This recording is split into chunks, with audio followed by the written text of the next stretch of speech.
Hey y'all, on this episode of Wild Superheroes, we have tag team action, new tag teams stepping up after their last match ended in a no contest, and we have a championship match with the Beast versus Tormenta and somebody being angry about it. This is Steph and Kat Talk Wow.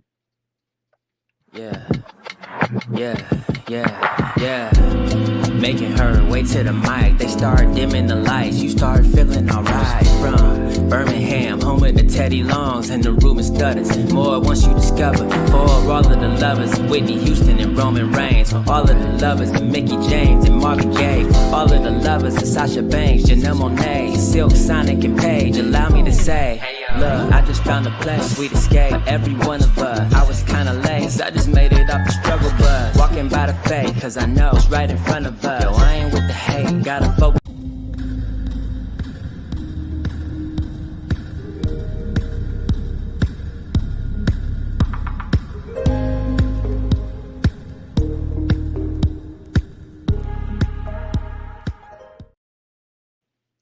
Hey y'all, like I said, it is a new episode of Steph and Cat Talk Wow, brought to you by the Hardy Wrestling Podcast and In Cat We Trust. Of course, I'm your girl, Stephanie Hardy, host and creator of the Hardy Wrestling Podcast, contributing writer for Daily DDT and color commentator, featured on the Belladonna Division, Battle Club Pro, Black Girl Magic 2022, Spartan Wrestling, and soon to be Black Girls Wrestle on next month. And I'm so happy to be before you on this Wow Wednesday, where we talk about our favorite show, Wow Superheroes, with some of the best women in all of professional wrestling. But of course, I'm not alone. I am with my fabulous co host, the amazing author who just came back from a great trip. And she's the creator of NCAT We Trust and a writer for Daily DDT as well as a super mom. She is Katrina. How are you, Kat? Hey, I'm fine. Tired. It's been a very long few weeks, honestly, preparing for the trip to Cali and everything, but I am happy to be here. Awesome. And let me just say, I just think it's absolutely amazing how you are in the midst of everything that you do in wrestling. You're also an author. And just knowing that you have books out there in the universe and people who want to read your stuff and people, who already do read your stuff, it's just really cool to me. I just feel like that's just one of the many things that just makes you an awesome person. And I'm just really proud of just everything that you do, and it's just so amazing. So just the idea of you going out there and just having your name out there as an author is just really cool. It's really sweet. I've been on a book hiatus for quite some time, as long as I've been doing the wrestling stuff. So it was kind of weird, kind of being back in this space, but it was also very nice because I have missed some of the girlies that I haven't seen in a few years, but also just being around other readers. I was a reader first. So it's very nice to be in the space again. So more stuff coming, hopefully, on try to balance it better, both better. Yeah, I feel like being in wrestling is very all encompassing, and it's almost as if, you don't have time for your other interests. So it's important to make time for your other stuff. And just the idea that, you were able to do that is just really amazing. And of course, writing does start with reading. Once you're able to put words together, you're able to add your thoughts to it and put that to paper. It's a very powerful and therapeutic thing as a writer myself. I haven't levitated to books yet, but I've written a poem and I've written articles. Haven't elevated to books yet, but either way, I just think it's amazing to sort of just dedicate your time to just one large, body of work in that way, or a couple of bodies of work. So it's very admirable, and I just love that you do that. We have Eric in the comments saying, "Hey, post it up. Thank you so much for watching." And of course, thank all of you for watching live. And of course, if you watch this later, thank you for watching it later as well.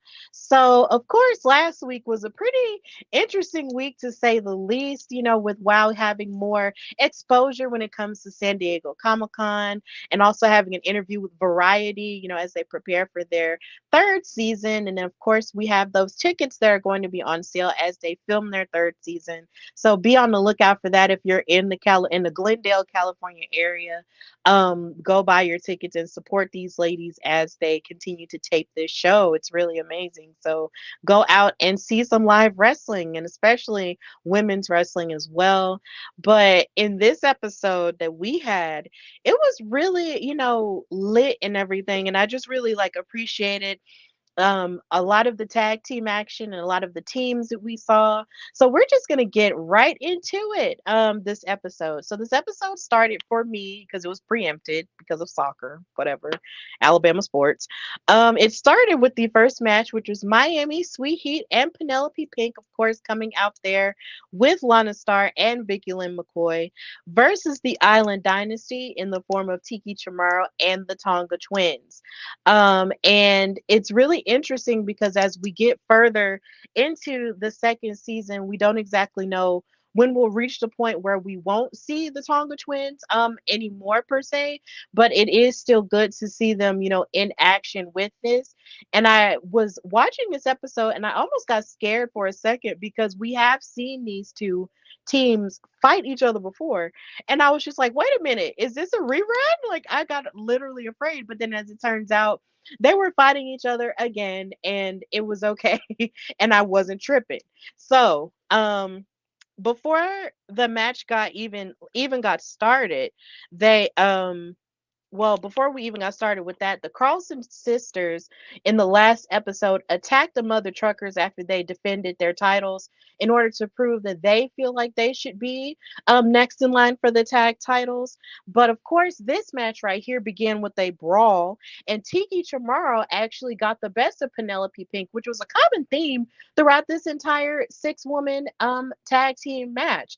Tiki Chamorro was probably the strongest showing person in this entire match, and it was insane looking at it because Penelope Pink is even though she and I have had our battles, I will always say that she is a complete star, when it comes to her being a wrestler. Like, she has the mic skills, she has the ability, she has the arsenal, but it looks almost as if Tiki Chamorro, who has been rising up this season, has really found her groove, and she could actually knock down someone like Penelope Pink, who is a veteran at this point. And it was just insane looking at that.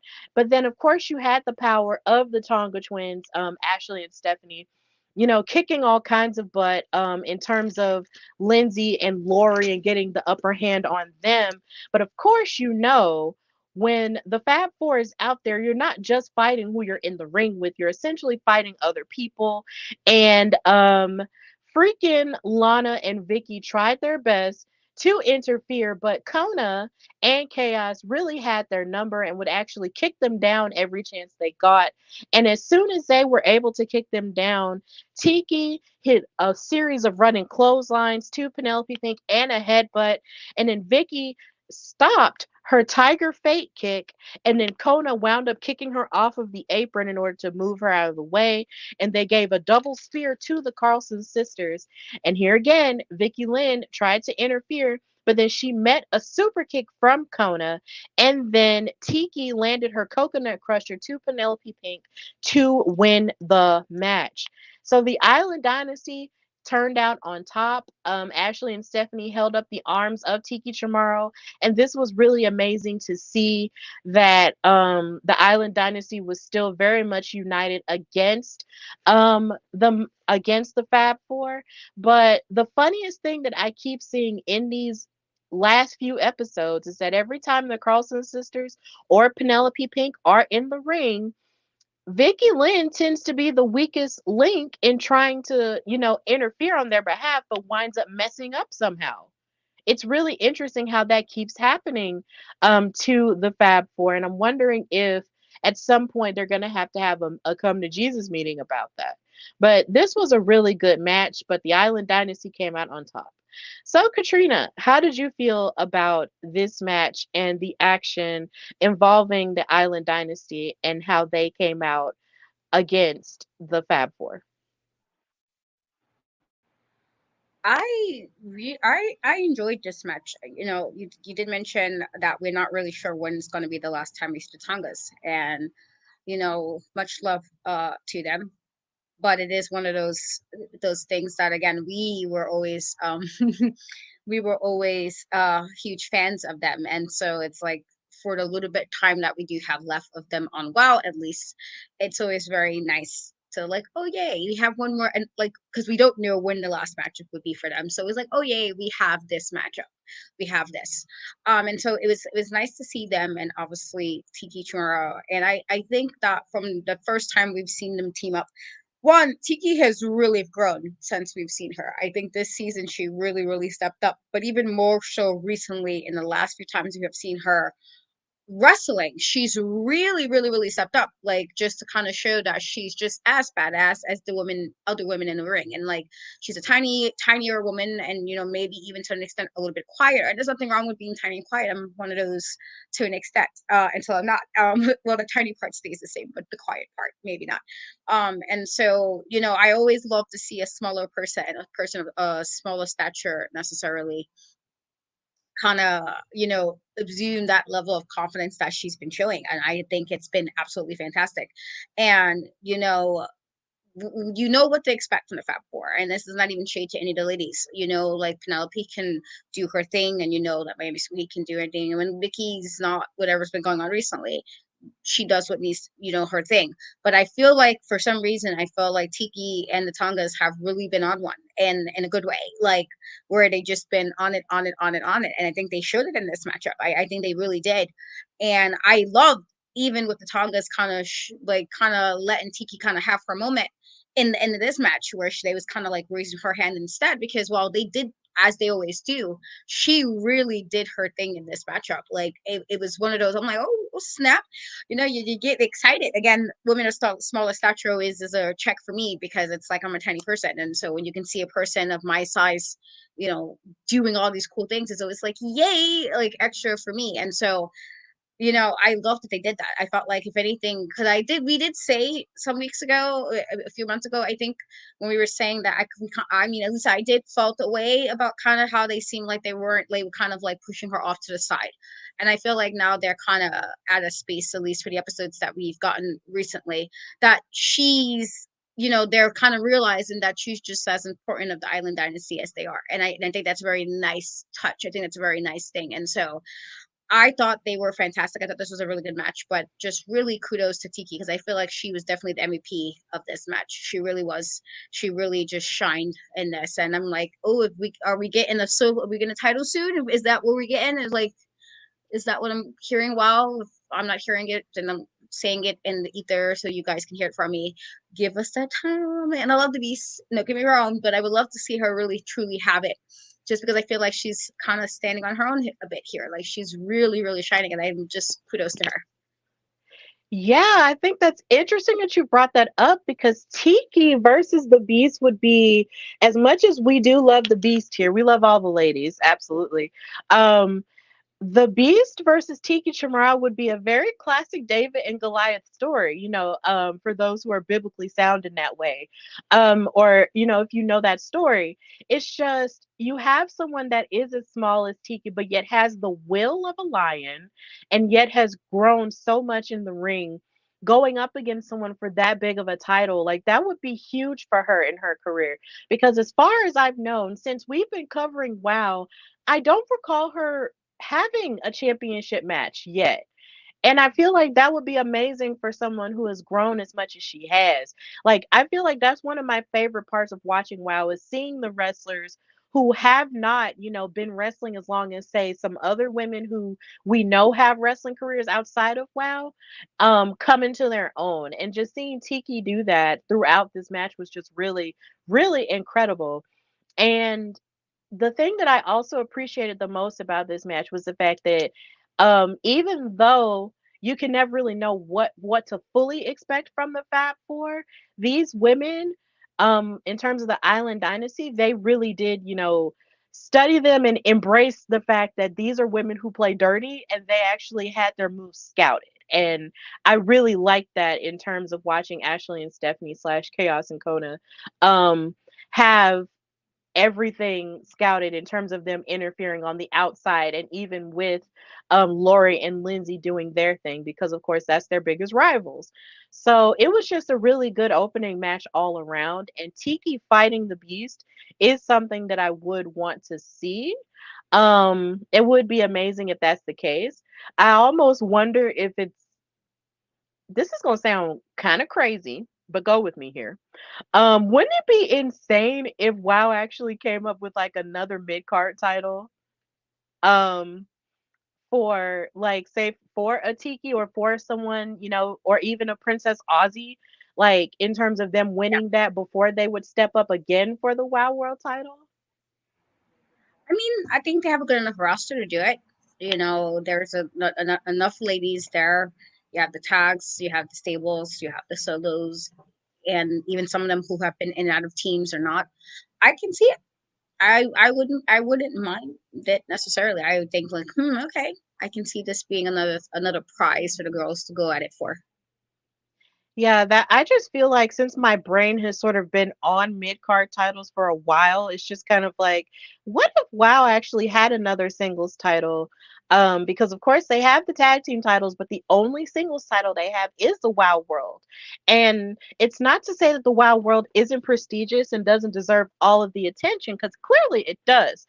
But it's just the principle of you have all these talented women, and they deserve to go for something else out that isn't necessarily the world if they're not ready for that just yet. And Tiki would definitely be a top contender for something like that. And it's so funny, we're talking about size, and Zelina Vega, who is one of my favorite wrestlers in the world, and just favorite personalities in women's wrestling, period.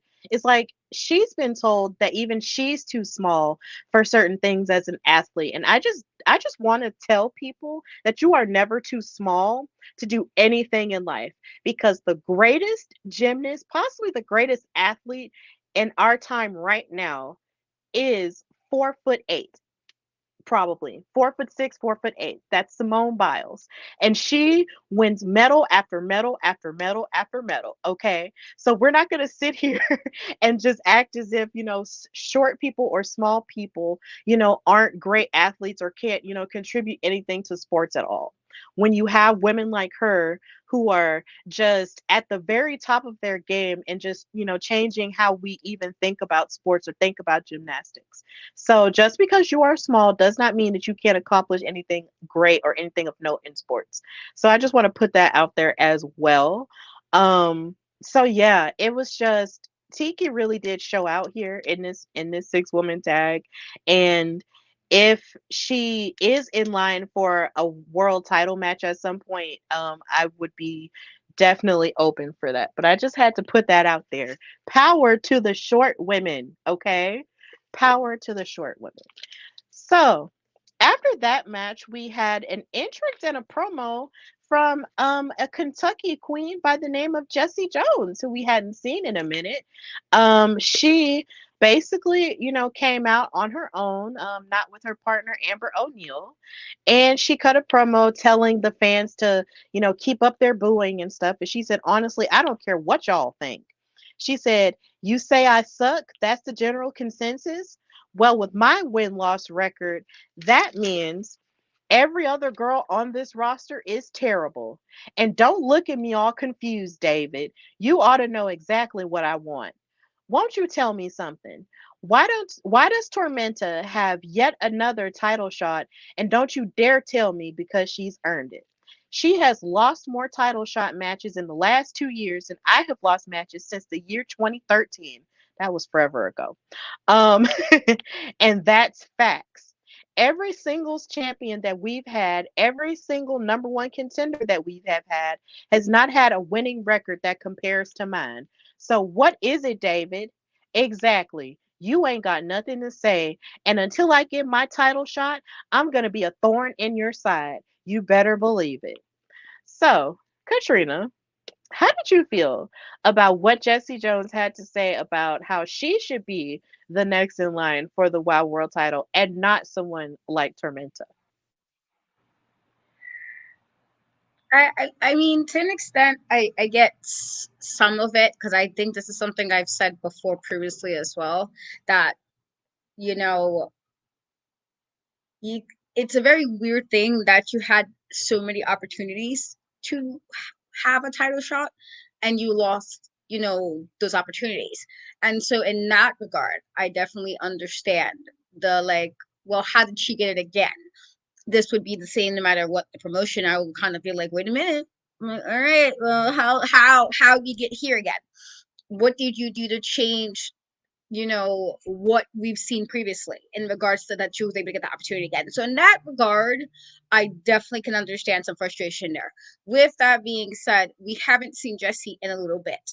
And so while I get in the respect that Tormenta has had several title shots and she has lost, you have not been on TV either. And so, with you not being on TV, you haven't done anything necessarily to earn your shot, necessarily, at least now, because you haven't been on anything to earn it. So, it's like if you have been doing the tag team thing and then you've been MIA for a little bit, well, what shot do you think you're supposed to have? It's one of those like, she's partially right, but then she's partially wrong in regards to like, but you wasn't really doing anything at all. At least Tormenta was here, in the weeks that she's had some matches at least.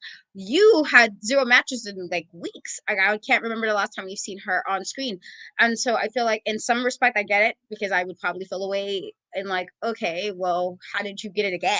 But also like you weren't doing anything. If you did something and you was working real hard and then all of a sudden it's like somebody else got a chance and you didn't, I'd be like, all right, you're 100% correct. But that's not the case. Like you were doing the weird thing with Americana and with Santana, and then you was MIA. You just weren't there. So what would be your qualifications in the last few episodes to say, well, you deserve a title shot as well? And I feel like in that regard, it's usually the level of just kind of self entitlement sometimes she does have when she says things. So I do think there's a half of some truth to it, but I also think she's also very misguided because girl, you wasn't doing anything either. So like at least Tormenta was on TV. Like at least she was on doing stuff. Even if I don't necessarily think she should have gotten a title shot either. But she at least was working, you were not. So I feel like I kind of half and half with her thoughts on it. Yeah, I understand how you're feeling in terms of that because when it comes to um really we hadn't seen Jessie Jones since she had her stuff going on with Amber O'Neal and the All American Girls, whereas Tormenta was in a tag team, for a short period of time with Princess Aussie, and she was, sort of consistently fighting, over the course of the last couple of weeks. And I wonder, if we're talking about records, like, would a tag team record and a singles record count? Because I'm pretty sure that Jesse Jones is only talking about a singles record. But at the same time, it's like Corey Graves likes to say, it's all wrestling is a very what have you done for me lately type of business. And if you haven't done anything for us lately, then how are we supposed to feel when you start saying stuff like this? Now, mind you, the record could very well show that since 2013, she has a better record. Now, of course, we weren't covering WoW in 2013, but we Yeah. can't say, but I'm pretty sure we could go back and look at that content and see. But at the same time, we can't speak to that right now, so we won't say whether or not it's true. But at the same time, Tormenta has been out here and she has been wrestling, whether it's in singles competition or even if it's in mostly tag team stuff. So if she does have this opportunity, then in a sense, she's earned it because we've seen her in action a little bit more consistently than you have been lately. So, mm, it's kind of interesting in that way. But I do see your point in saying that Jesse's sort of half right and half wrong. So, but she's staked her claim, she said her piece. So we just got to see how everything turns out. So after that, we did get some more backstage words from Top Tier. And of course, Coach Campanelli decided, that she was going to go on her tirade against Ariel Sky, and the rest of them followed suit. Coach said, Ariel Sky, you wish you were a part of an A team. You wish you were a part of Top Tier. Well, we beat you once and we'll beat you again. Then Gloria Glitter chimed in and said, Crush is going to run circles around you. And then Crush said, That's right. You're going to see why you could never measure up to top tier. Let's go. And of course, this led into the second match. And Ariel Sky did have a couple of words to say. She said, Coach, ever since I made it here at WoW, you've done nothing but manipulate me and try to make a fool out of me, but I'm done doing your dirty work. But luckily, I do have some real friends at WoW and people who have my back the way that you never did. So tonight, when you have a front row seat to me and Crush, you're going to regret making an enemy out of me. And of course, this led into Crush versus Ariel Sky. And Top Tier, of course, came out there with Crush to be sort of her moral support. And of course, there was some dirty tactics going on here. Um, this match was really impressive in the sense that Ariel Sky did, try her best to get the upper hand on Crush. But it seemed like she was holding back a little bit on her aggression in the very beginning. Like it seemed like she had, the moves that she wanted to do in her arsenal, but she wasn't being as fierce as she sounded in her promo. And that kind of made me sad because I'm just like, girl, like come out with all guns blazing. These women tried to destroy you. Um, but in the meantime, she did have a forearm series and her flexibility was on display. And she hit a sidewalk slam and a bulldog DDT to Crush. But Crush kept spearing her, in the corners of the ring. And then Coach and Gloria Glitter did try to get the upper hand as Crush had the referee distracted. And then Crush also hit an elbow drop, and then she would kick her and talk smack to her over and over again. And then she even had a rear naked chokehold to Ariel Sky, saying, Oh, are you crying? Oh, are you crying? And she just kept insulting her over and over again. But Ariel was able to fight back with a series of clotheslines, and she even attempted a Samoan drop, which Crush was able to block. But in the midst of Ariel Sky trying to go for one of her high maneuvers from the top rope, Coach Campanelli um pushed her off of the top rope while Crush had the ref distracted, and she was able to hit her lights out suplex in order to win the match. So Crush won the match, but Top Tier proceeded to jump Ariel Sky afterward to add more insult to injury. But guess who came to the rescue? Little J Boogie and Steffi Slays. They fought them off, and of course, all of Top Tier started running away after that. And you gotta feel a little bit sorry for Ariel Sky here. But at the same time, it's good that she does have people who are standing by her and defending her, and she's just not getting jumped. I wish it was still Team Spirit, but I guess that ship has sailed, so we're just gonna leave that alone for now. But Katrina, how did you feel about this match and both ladies' performance? I'm kind of with you. I do think Ariel Sky should have came out a little bit more fiercely, like she said in her promo. I don't know what happened from the promo to the ring, but I do felt like whatever little bit of fire she had kind of was missing when she got in the ring. And sure, it could be that Crush had her squad with her, and I can understand that in a situation when you think it might be a one-on-one, there's more than one person there that could be a problem for your match. But with that being said, I feel like Ariel Sky also, like, you are aware that Top Tier moves this way. Like, they move with somebody, if not both ladies, other ladies, kind of, they're basically helping each other's matches. They're always there. And that's when you kind of, and not to say that I want her to play dirty necessarily, but I feel like to an extent she needs to just a tad, just a little, play a tad bit dirty because of how they play. The fact that they were trying to, the fact that they did interject basically in her match, the fact that there was a distraction in the match, you have to, like, while I don't want to necessarily Slay be a heel because it's not that, but sometimes you got to kind of beat people at their own game. And I think that's what she might need to do. And it is great that she has people that seem to be willing to come out for her. It was like, different people over the last few weeks that kind of like, all right, I'll help you, I got you.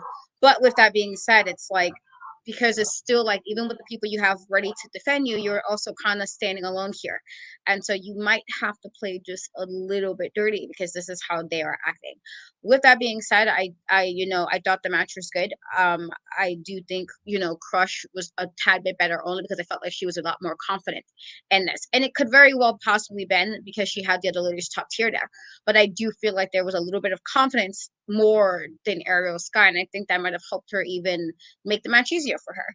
And this is no shade, as I think Ariel Sky is amazing, but I do think she either got to come a little bit tougher or she's gonna have to play just a tad bit dirtier when because I feel like, I thought maybe they kind of like let it go for a bit with her and them, but I'm guessing it's not. And so because you're still dealing with the past teammate, but also people you might have been okay with, and now that you're not, you know, you might have to play a little bit dirty. I feel like to kind of keep it up, like you have to kind of want to keep one eye open, or just being a step or two ahead of them. I feel like because of the situation, they're kind of like how in regards to the Fab Four, there was always somebody out there. There was always somebody interfering. There was always somebody involved.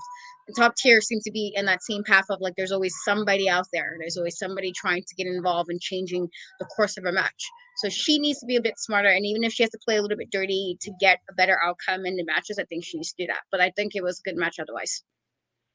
Yeah, and her also playing dirty and just having more aggression, I feel she would actually, have more of a chance against top tier. But what makes me sad is about the situation is the fact that when I feel like Ariel has won maybe one match against a top tier member, and it's like I feel like she's lost more matches against members of top tier than she's won. And it seems that the victories that she has a tendency to get are always ones that she's like in a tag team match and not really on her own, because it's like she kind of goes into it with this bravado and thinking that she can take them on her own, but then they always wind up outsmarting her somehow. And I feel like her playing dirty and also her being a little bit more aggressive would help. But I would also, venture to say that her playing their own game and coming out with her friends that she does keep talking about would help even up the odds as well. Like, say, for instance, if she had a rematch against a Crush, or if she had a rematch against Coach, or even against Gloria, and she came out with Lil J Boogie and Steffi Slays, that would even up the odds a whole lot more and they would be less likely to mess with her. And that would be the smartest thing to do for her in that regard. Um, and as great as Ariel Sky is, you just can't take this vicious team alone. This is the team that was so vicious that they were, they would embarrass you by putting you on the bench, making you think you won a trophy, and then bashing the trophy over your head. You cannot play nice with these people. There comes a point where you have to learn that the people who will play dirty with you, you have to play dirty with them back. Like, there is no taking the high road. It's like Charlemagne the God says, like sometimes even though Michelle Obama says, when they go low, we go high, sometimes when they go low, you got to take it to the flow with them. And that's what she needs to do. She needs to take it to the flow with top tier. And hopefully, in the next coming episodes, we'll see Ariel Sky take it to the flow. That's probably the only time you'll hear me quote Charlemagne the God in this show.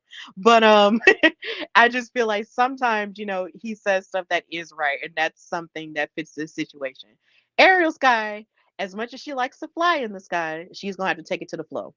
So hopefully everything will get better as we keep watching.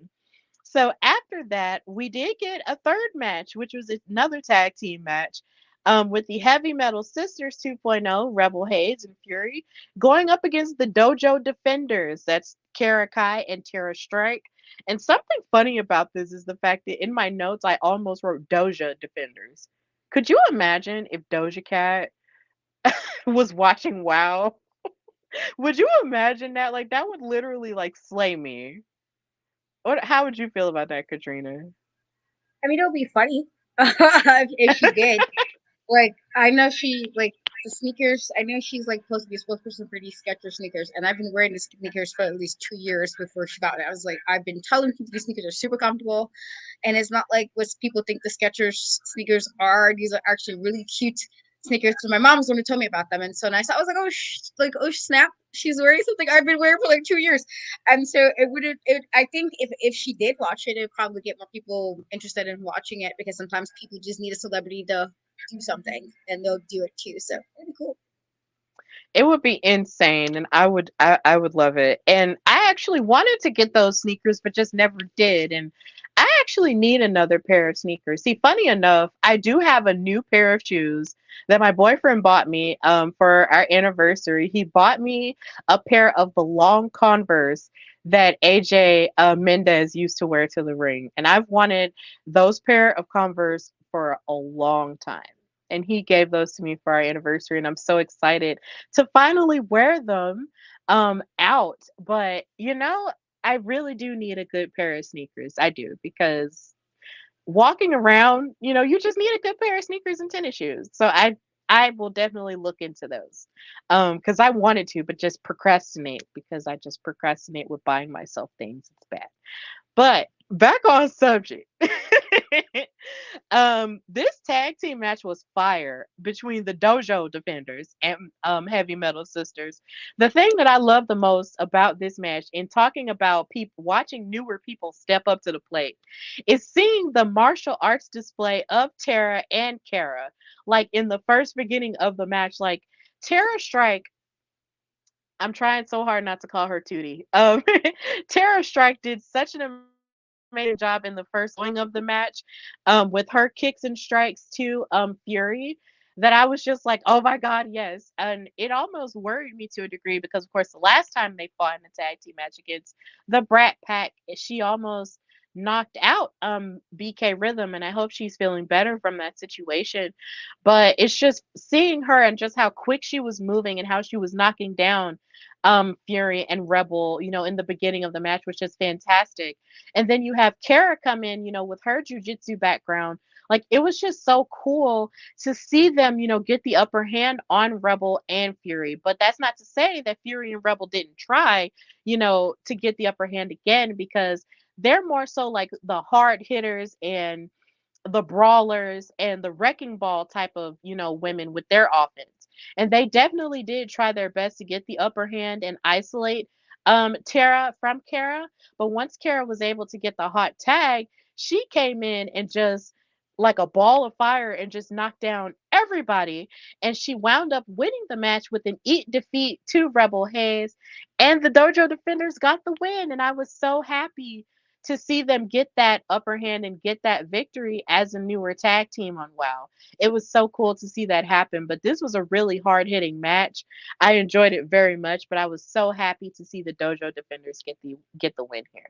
So, Katrina, how did you feel about this match and the performance of the Dojo Defenders against the Heavy Metal Sisters? I'm with you. I do think this was definitely a hard hitting match. And this is no even shade to the Heavy Metal Sisters because I do think Rebel Haze really like gelled very well. You know, she gels very well as part of the Heavy Metal Sisters. I think that's something that helped her, in the long run of them being part of the team. But I don't know. In regards to the Dojo Defenders, I think it might just be something a little extra they got where, you already have the like you think of a dojo, you think of a person who's like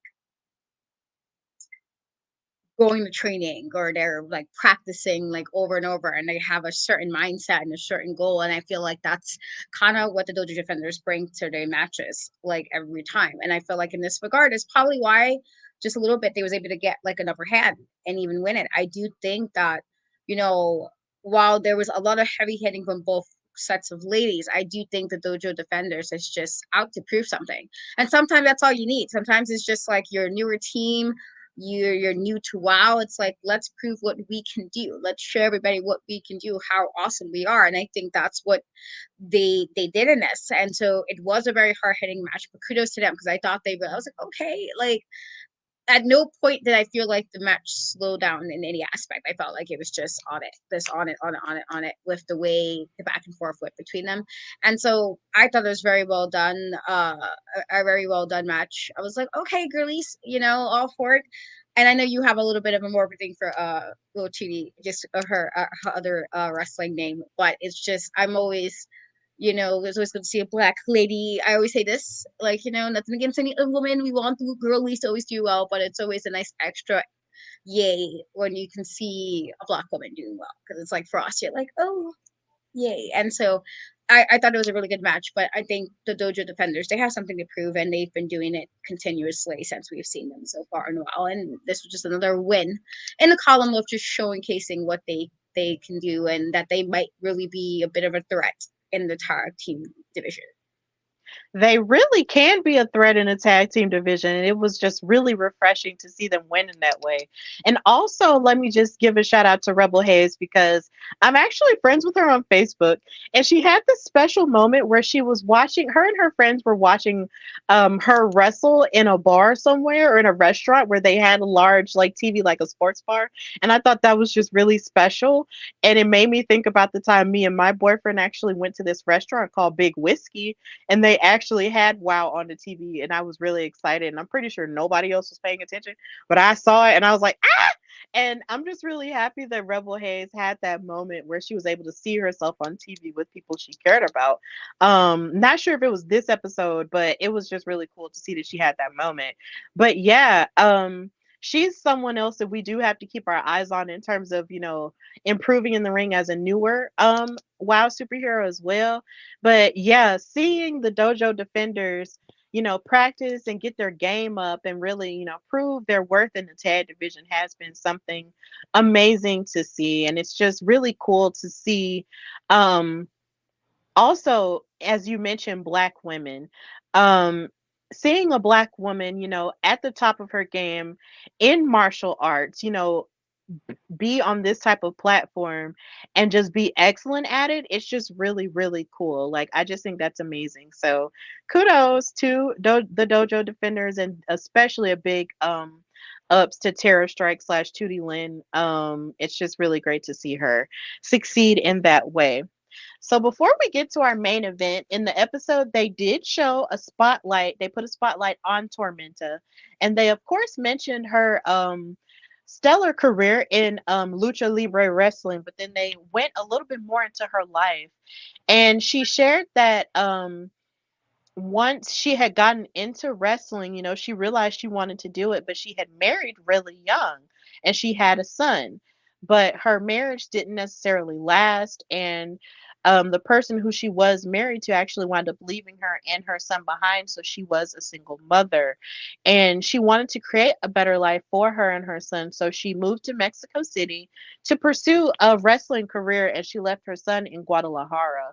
And she mentioned how it was one of the hardest things she ever had to do, but her son actually understood and became one of her biggest fans, and that was just really a beautiful spotlight to see. Now, I'm not entirely sure if it's up on their YouTube channel as of yet, but just seeing that spotlight and hearing, what her motivation is in terms of being excellent at lucha libre while also giving a better life for her son was just very, relatable in a beautiful way. So I thought that was really nice. And then they did announce that this weekend, on this weekend's episode, that we will have a Wow World Tag Team title match between the Mother Truckers and Siren the Voodoo Doll, and I'm assuming Chainsaw. So that's going to be interesting as well. So all of this led to our main event, which was The Beast versus Tormenta, um, accompanied by Sophia Lopez, the world's greatest attorney, with Jesse Jones on commentary. And Katrina's going to go into what happened. So yes, Sophia Lopez and Jesse was on comms. And I felt like Jessie throughout this match was kind of, I don't know, mean. I felt she's being very mean spirited on the match. But I thought this was a really hard headed match. Tormenta did start the match off kind of right away with like some like small back and forth blows. And then the Beast stopped it and just kind of like stared at it. And I was like, oh snap, like I didn't think the Beast liked that too much. There was some really, really good back and forth. And there was one moment where Tormenta, like, basically, it looked like she like bench pressed her to an extent, like she like picked her up, and I was like, oh, okay, like, and I don't think the Beast liked that too much because she basically was able to get out of that, and then she picked her up and slammed her down right after, and so it was kind of this very like I kind of feel like testing the wills a bit between the two of them because they kept doing them and they kind of look at each other like, okay, well, we're not going to do this kind of thing. And so the Beast did go down for a pin and it was a quick 2 count. And then it seemed like, I think the Beast was getting a little frustrated. And it's very possible because she might have thought that would have been a little bit easier. But this is, again, no slack to the Beast at all. Tormenta is, they did go telling us again the accolade she has because she's obviously a fantastic wrestler in her own right, and so this obviously wasn't going to be that easy for her. There was a moment Tormenta did, like, it seemed like some kind of like a body jump and tried to pin her again, and then once again quick 1-2. It was like, again, you see this kind of back and forth.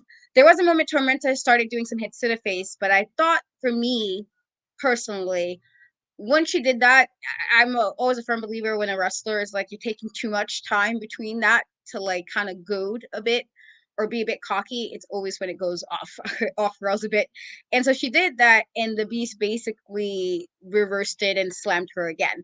And so I was like, okay, all right. Like, I felt like maybe this is not the time to glue. I felt like she was gluing just a tad, and the Beast saw that and handed that pretty quickly.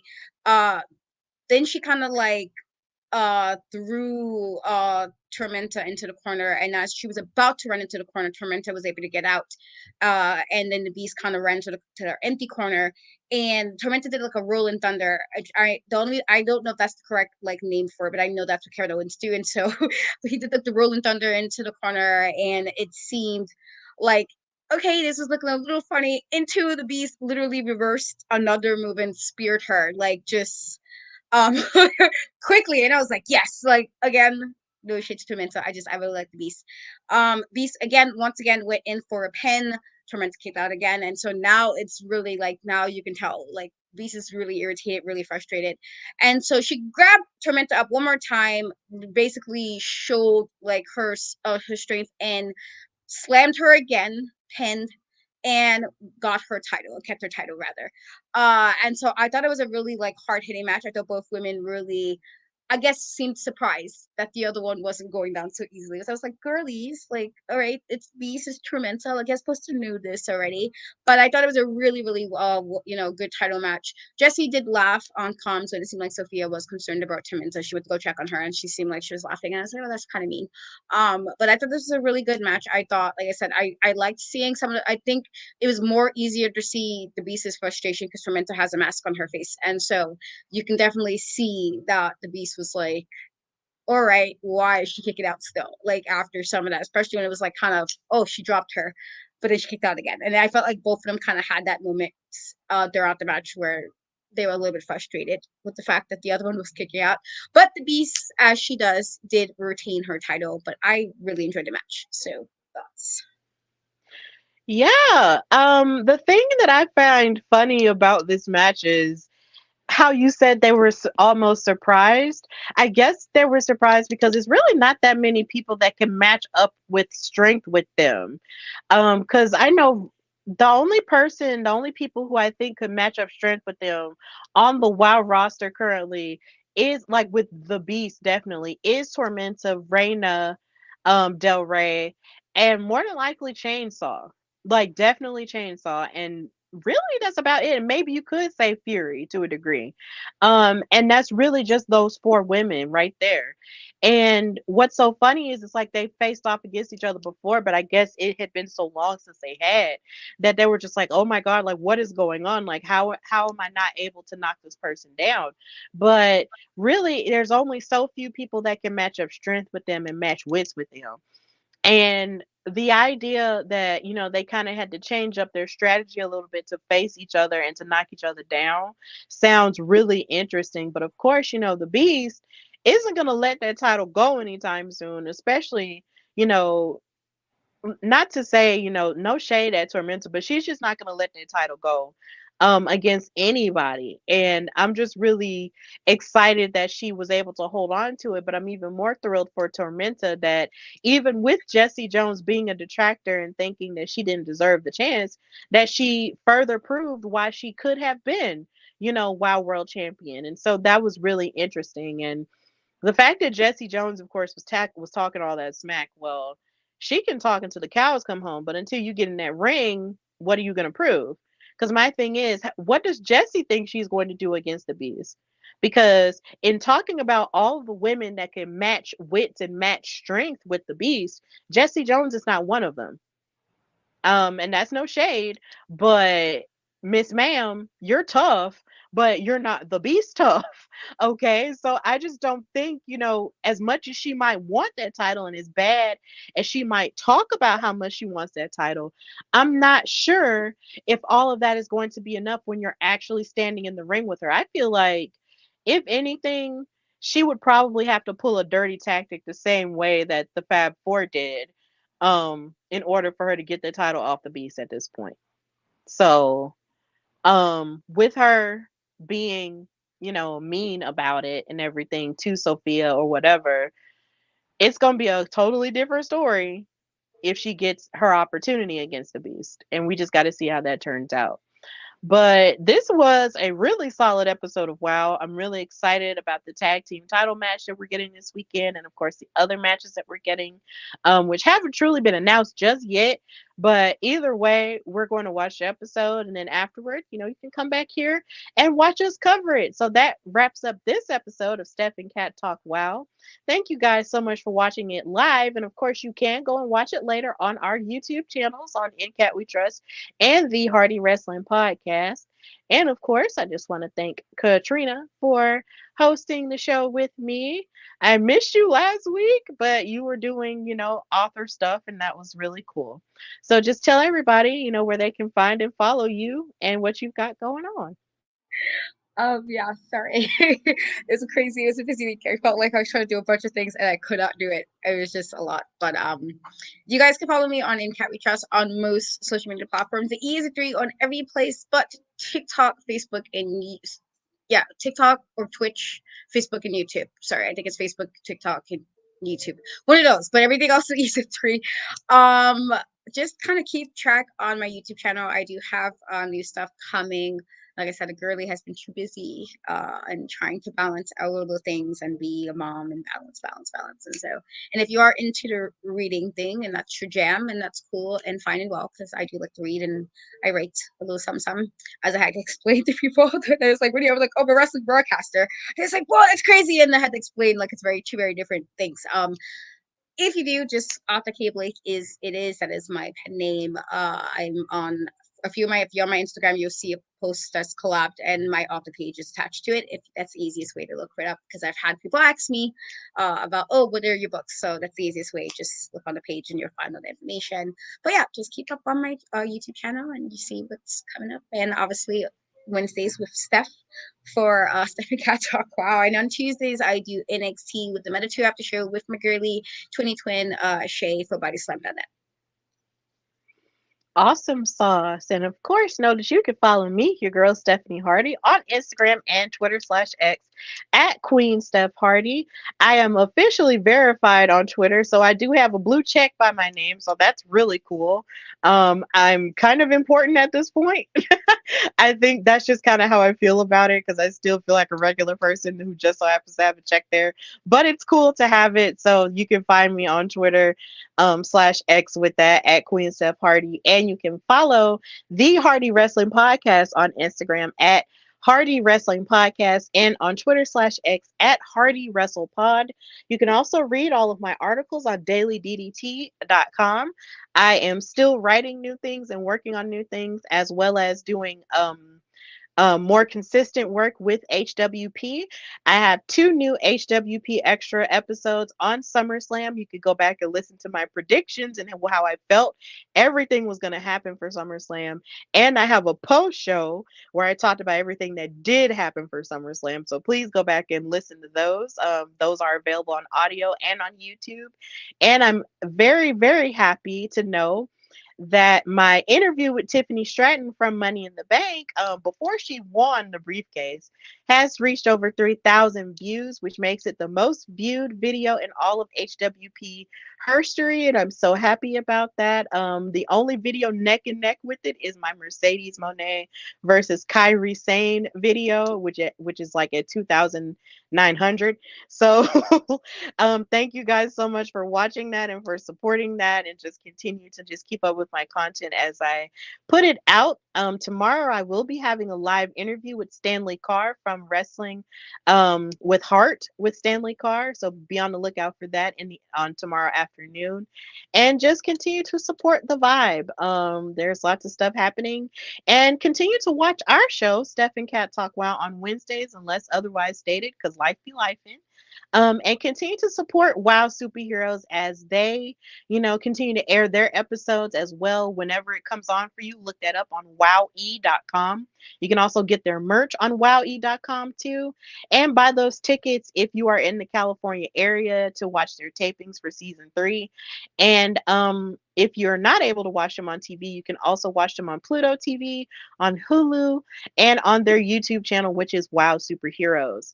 So, of course, this has been Steph and Cat Talk Wow, brought to you by the Hardy Wrestling Podcast and In Cat We Trust. And until next time, bye, y'all.